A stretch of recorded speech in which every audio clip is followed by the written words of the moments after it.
కాంగ్రెస్ పార్టీకి సంబంధం లేని వారు పార్టీ కార్యకలాపాల్లో జోక్యం చేసుకుంటే నరికేస్తామని మాజీ మంత్రి జీవన్ రెడ్డి హెచ్చరించారు. మున్సిపల్ ఎన్నికల నేపథ్యంలో జగిత్యాలలో పార్టీ కార్యకర్తలతో జీవన్ రెడ్డి సమావేశమయ్యారు. కాంగ్రెస్ పార్టీ అంగట్లో సరుకు కాదన్నారు. టికెట్లు పంచుకోవడం ఎవరి అయ్యా అవ్వసొత్తు కాదని సూచించారు. మున్సిపల్ ఎన్నికల్లో టికెట్లు కాంగ్రెస్ కార్యకర్తల హక్కని స్పష్టం చేశారు. రాబోయే మున్సిపల్ ఎన్నికల్లో 50 సీట్లు కైవసం చేసుకుంటామని, ఎవరైనా అడ్డం వస్తే నరికేస్తామంటూ తీవ్ర హెచ్చరిక చేశారు.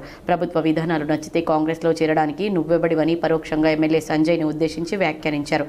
కాంగ్రెస్ పార్టీ అంతర్గత వ్యవహారాల్లో జోక్యం సహించమని తెలిపారు. శ్రీరామచంద్రుడు, రావణాసురుడు ఉదాహరణలతో ఘాటు వ్యాఖ్యలు చేశారు.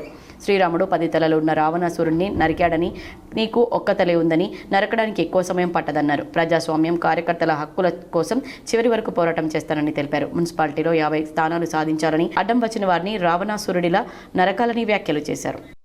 కాంగ్రెస్ పార్టీ అంతర్గత వ్యవహారాలలో జోక్యం చేసుకుంటే మాత్రం సహించేది లేదు అని చెప్పంటున్నా. నిజమైన కాంగ్రెస్ వాది, కాంగ్రెస్ పార్టీ కార్యకర్త వాళ్ళ కొరకైనా పోరాటం చేస్తా. కానీ సందులు వచ్చేటోళ్ళు, సందులు దూచేటోళ్ళు మాత్రం ఏదైతుందో సహించేది.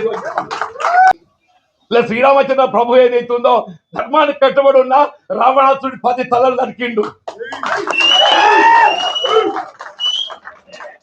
రావణాసుడి 10 తలలు నరికిండు, 10 తలలు నరికిండు. నువ్వెంత నీకు ఒక్క తలకాయ ఉంది.